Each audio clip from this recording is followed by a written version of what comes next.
And because she was selling them cheaply, you bought maybe 12 of them and you took to your home, and then your children fell sick. Now you do not come to UNBS over food that you bought from the roadside that has affected you.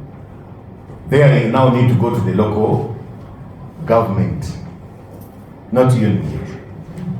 So why I'm telling you this is sometimes people complain about certain things and then they are blaming UNBS. Someone is selling herbs for manhood enhancement. And now as a man, you have gone, you have bought it. It has not worked. And then you're like, but you know, this thing here, I bought it, 50K. UNBS help us, UNBS help us. The question is UNBS the regulator of those herbal medicines? Maybe no. So you have to be careful. Okay? You have gone to a barber shop. For us, the men, we go there to shave, cut our hair, and somehow you have developed a rash. Whom do you blame for what has happened to you? In a salon or in a barber shop, whom do you blame? You've gone to a restaurant, you've bought food, and somehow they have served you with bad beans. Whose responsibility is it? So we must know. Don't begin to write and say, I went to a restaurant and then I was given bad beans. This UNBS, where are you, UNBS? You will actually look so off. Someone will be very, very aware that you have not studied the law, so you do not even know the mandate of UNBS. So we will go stage by stage. UNBS is responsible for the development of national standards. The development of national standards. Talk about anything that happens in Uganda. For as long as you want to develop a standard which you call your national standard, you must involve UNBS. Whether it is in Ministry of Education, whether it is in Ministry of Defense, whether it is in the civil aviation, it must go through the UNBS process for it to be called a national standard. If you come up with your standard alone there and you know it remains your standard, but it is not what? National standard. That is the law. So when UNBS has developed the standards, these standards must be promoted. People must know what these standards are all about. And now once you have known, you are supposed to adopt these standards in your work. Now, because it is a law, there are certain people who will not adopt the standards even when they are there. That's where now enforcement comes in. Because there are certain things that must be forced onto people to do, otherwise they will kill others. Then we have collaboration. Is one of the very key functions of UNBS. That's why we are here today. Collaboration. And you are key stakeholders because you are the media. Someone wants your attention. You attributes. Those characteristics are the ones that we rely on. Whether it is a mango, groundnuts, fish, meat. I know we have been to restaurants and you've ordered for meat or caprine, that is what people call goat meat. Some people call it somewhere ghost meat. If you go to certain places, say we have beef and ghost meat and fish and so on. Now, when you've placed your order for beef, and somehow that beef comes when it is having fish smell, you'll be offended. Am I right? Yes. Very offended. If I found in my soup beef stew, I found fish bones. Not that I don't eat fish, I eat fish, but at that material time, my order was for beef. Beef has certain characteristics that I want to feel when I'm eating. So once I begin to find fish, there is a piece of egg in my beef, it is definitely going to change the attributes of what I ordered for. So we like different substances, different objects, different things because of the unique characteristics. And those characteristics must be consistent.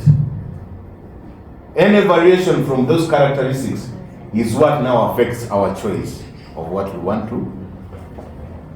So if a flat iron cannot iron, what is it for? Yes, I get a flat iron, it must be able to, remove lines from my shirt, from my trouser. If it does not, then it's not a flat iron.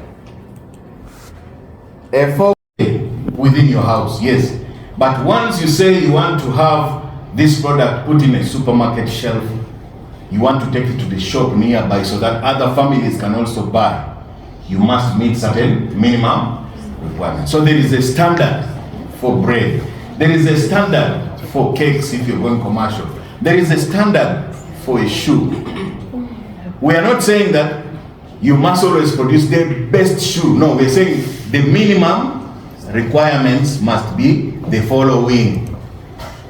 That is what they call a standard. So it's a document. So before you go to manufacture, make sure that you get that standard from UNBS. If you are deciding, if you want to begin to package juice, you have a lot of passion fruits in your homestead and you want to go commercial on passion juice, come to UNBS, ask about the standard for juice. Not a maximum standard, but the standard that talks about the minimum requirements that you must fulfill. So now we know what a standard is. Now, how is this standard developed?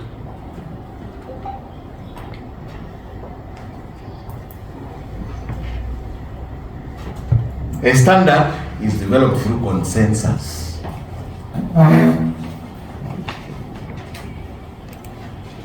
And the role of UNBS is to act as the secretariat. When the guys who understand the product are talking,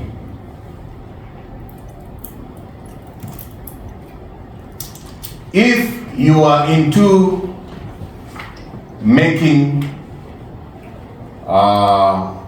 synthetic hair, for example, I will use the common things that we use. Synthetic hair for beautifying ourselves, there are different, I know there is jaja, there is human hair, there are a lot of hairs that are being sold. Now, to come up with a standard for hair that must be used by Ugandans and which can be sold to Kenya, Rwanda, Tanzania, DRC, we have to let the people who understand the science and the details about that hair to be the ones to discuss. So there are what we call technical committees that sit and discuss, and then they come up with the specifications. Discussion. They are too busy doing other things. So they end up sending maybe the interns to come and sit in a technical committee. Now, I am talking about a standard at a national level. National level, you must participate. And at international level, you must even be very serious to participate there. Because if a standard is developed at international level, and you are not there to give your technical submissions, you'll be thrown out of the market. America is one of the largest producers of maize. I hope you read about the prairies, the the yellow corn, yes? So there was a discussion regarding producing. So So that's why, you know, when they cut the budget for foreign travel, there are so many standards that probably were adopted where we did not participate. Why? Because we thought, traveling to discuss standards is just traveling. It's not traveling.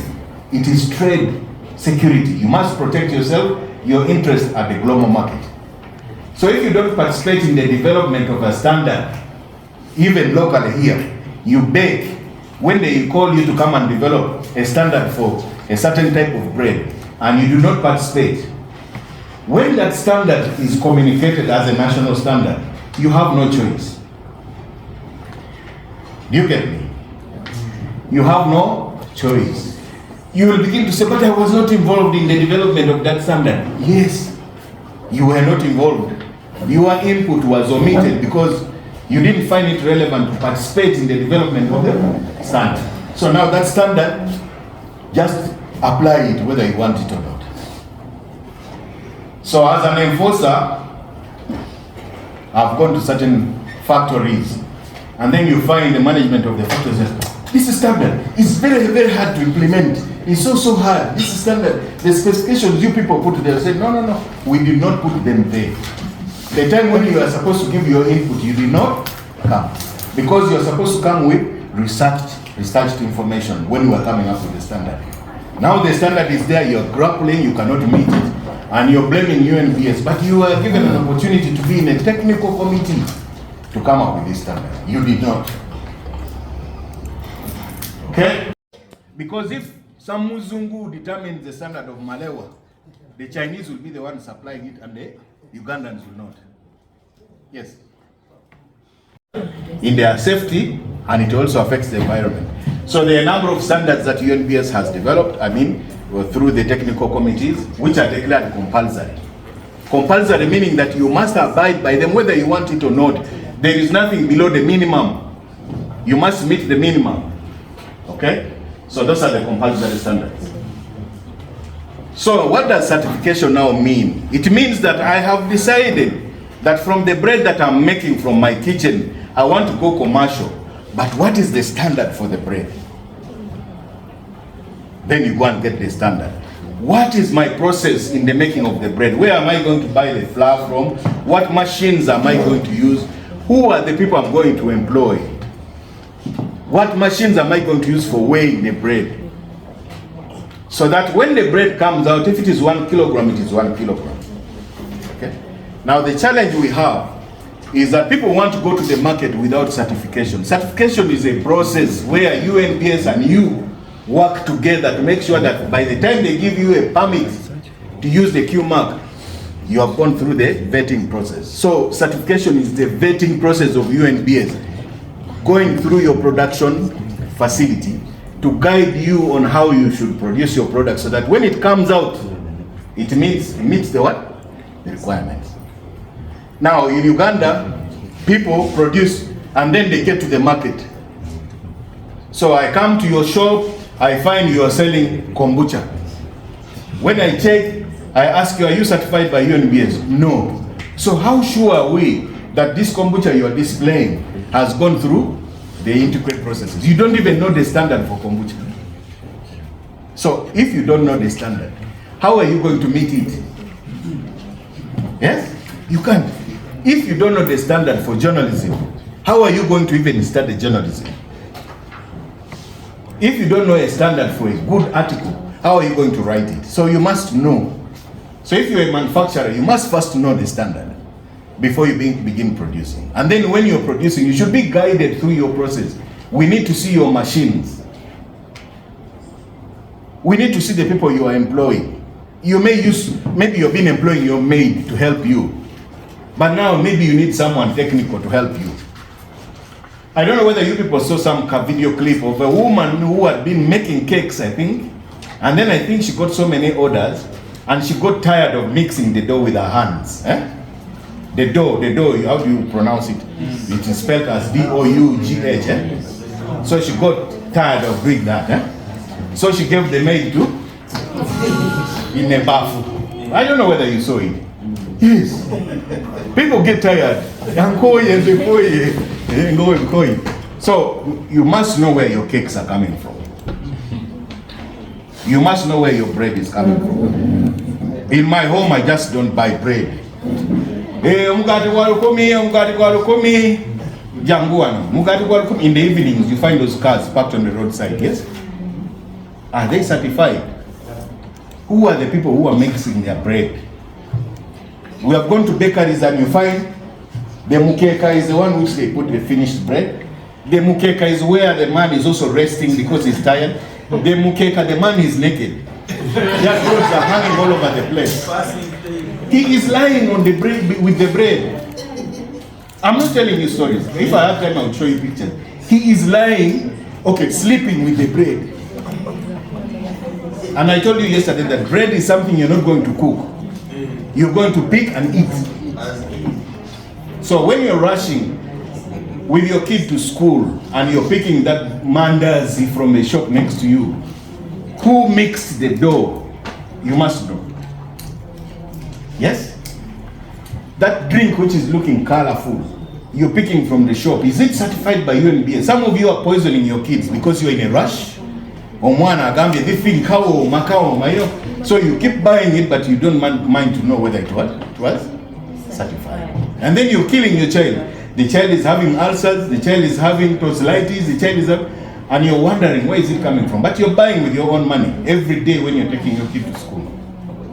So certification is a process. Not giving us a clue where they're making it from, but it is on the what? On the market. So then we begin paying informers to begin to follow the border that delivers. Then eventually we find that you're making it in the garage. Then when we come with the police,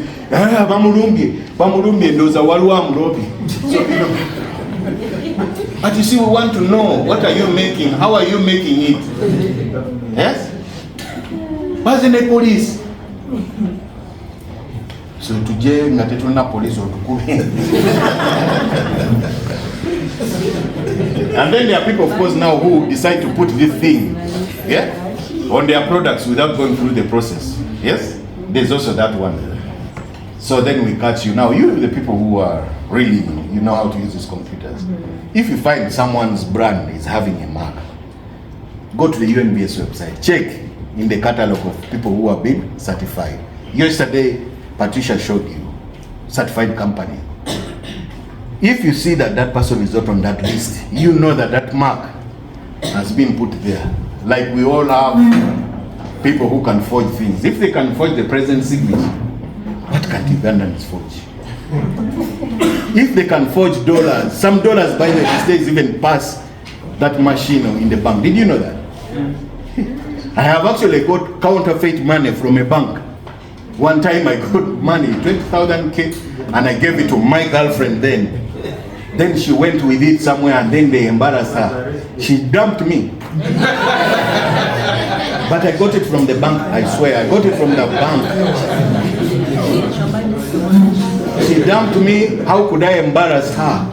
Giving her a chichupuli note of 20K. Name Swaza. Yeah, go back. Can forge. If they can forge dollar bills, what can Ugandans forge? Not just Ugandans. In the world, they can forge anything. So don't be surprised if you find something on the market which is forged. So don't say, but this thing has a UNBS mark. Yes, it can have a UNBS mark. It is like he's saying, because it's in the church. Yes? Yeah, it is not, the appearance is not it. Okay. So, when you are certified, there is a lot of quality control, quality assurance, quality analysis, generally what we call total quality management. Now for us, me as the department that does the enforcement, we now come for inspection to the shops. We don't send you a letter that we are coming. We want to come and find you in your natural setting. So we come to your factory, we come to your warehouse, we come to your store. That's why when we go to Kisenyi, then you find someone is fetching water from the Mwala and mixing it with the maize for hurling. Then you feel like you want to slap this person 1,000,000 times. Water from the sewage is the one that they are mixing on the maize before they grind it. You have heard of some guy saying groundnuts, the rats enter into the machines. Then when he comes in the morning, he just stands them, then the rats which were there are ground. Then he adds groundnuts on it, then the groundnuts also become part of the paste. Things like that. Why do you do that? You see? So those things happen. So when measuring the pressure are not calibrated. So you ask your doctor, is this thing calibrated? Has it been calibrated? I walk on 2 weighing scales in my size. I know my weight. So I have gone to weighing scales in hospital, stand on it gives me a different reading. I go to another one, it gives me another. So why should this human being have different weights in different hospitals? So it means that when I go to this hospital, they will give me a wrong dosage. If I go to this one, they'll give me a wrong dosage.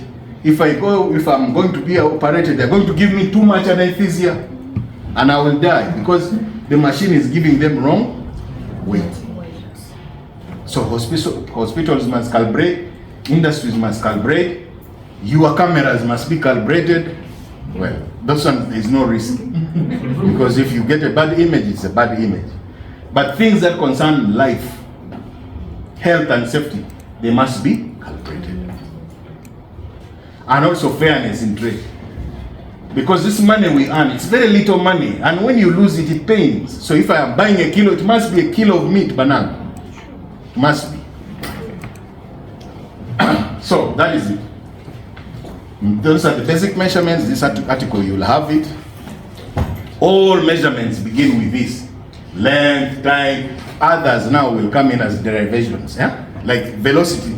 Velocity is now distance in a given time. Those guys, have you calibrated this thing? Are you sure it's 40, 40 or 50? Fuel, you're buying fuel. Is it calibrated? Are the liters? Yes?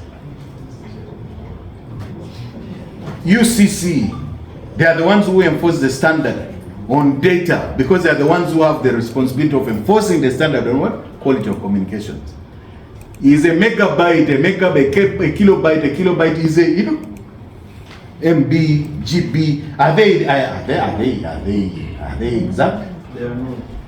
So someone must take responsibility to say, why? You guys are saying you're giving us 2 GB, but it is not 2 GB. But because we are Ugandans, you use it, and when it gets finished, you go and buy. Yeah, life goes on. Life goes. In certain countries, they cannot tolerate that nonsense. Someone will be sued, and you have seen people suing over powder, suing over certain things. Oh, I got a rash. Now the company is going to pay me billions of dollars. But Ugandans must learn to be responsible. Be responsible for your life. If someone is going to send you something bad, take the person on. Don't blame UNBS. UNBS will come as a witness because we will go and pick the samples and confirm. We are not the ones who produce. Okay? When the water is bad, it is not us who produce it. Yes, we gave you a mark. It's like when we give you a driving permit. Who is responsible for your driving when you get a permit? So when the police stop you for bad driving, do you say, but you are the ones who gave me the permit? Do you tell the policeman that? No. Yes, we gave you the permit. On that day when we tested you, you drove so well. But now you're driving badly, so we are giving you a ticket. The same thing about certification. You can give someone a permit on the day of certification. Then after you have moved away, then they begin mixing the flour with their feet, not the machines that they brought for certification. Some people hire equipment. When the auditors are going, they hire equipment. Then when the auditors are leaving, the equipment go back to the owner. Okay. So, enforcement, legal metrology, we chase you, we catch you, we find that your weighing scale is not good, we confiscate it. You will complain, you will go to every house and complain, we will remove it because we don't want you to cheat people. Okay? Imports inspection. you're bringing goods from China. They must meet the specifications. Then you find people smuggling now, concealing, passing through borders and bringing your relatives. When I say yours, I don't mean that you actually have them, but I want to say that Ugandans, our relatives, are the ones who bring the things. And they go to China while knowing, and they even when URA is verifying, they don't verify 100%. Did you know that? It's hard to verify 100%. If there are 1,000 boxes in a container, you will sample out a few. Yes? So what happens to the ones which you have not sampled out? That's how most of the things enter the country. So don't ask, how do these things enter? Yes, they enter. The guys who bring them know where to hide them. You only find them when they are now displayed. And then the person, Nasa Sudom Solo, Nasa Sudom Solo. But you hid the things. Okay? So those are some of the things that we need to know. I have not yet analyzed. You have brought drinks. We are still analyzing them in the lab. And you're not going to rush us. You were supposed to have tested them from there. When you come here, there are already other things we are analyzing. Yours is number maybe 100 and something. So you have to wait. Those are the quarrels you hear people saying, UNBS, why? Why did you do verification from there and get a COC? Amarina COC, they are not complaining. It is you who decided to Chifuba come to the border. So we need to do this to protect all of us and also to protect our local manufacturers. Finally, I go to the market and I try to remove everything that I find in the market which does not conform to standards. Why? Because now here we are. If there is a standard, you must meet it. If you don't, you go. Not so. The right thing and we market for you. Begin with telling people that our things are good. Yes. Okay. Go on and the chain will continue.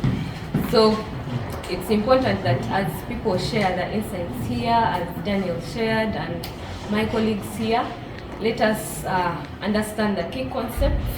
If there are any questions, please write them down. I know time is not allowed to answer. Then of course we are talking about the marketplace and the cost of. This is the other story, because if you focus on the happening or the product alone, these stories you will do them and they will sort of look expired. But there are other deeper angles you could take, like the cost of compliance. For example, I asked my colleague to share all these presentations. Beyond looking at them, that are they following standards? But how about the cost of certification? What does it really mean? And I dare say with UNBS here, we are here to ask you to mind these issues, but we're not here to ask you to promote UNBS.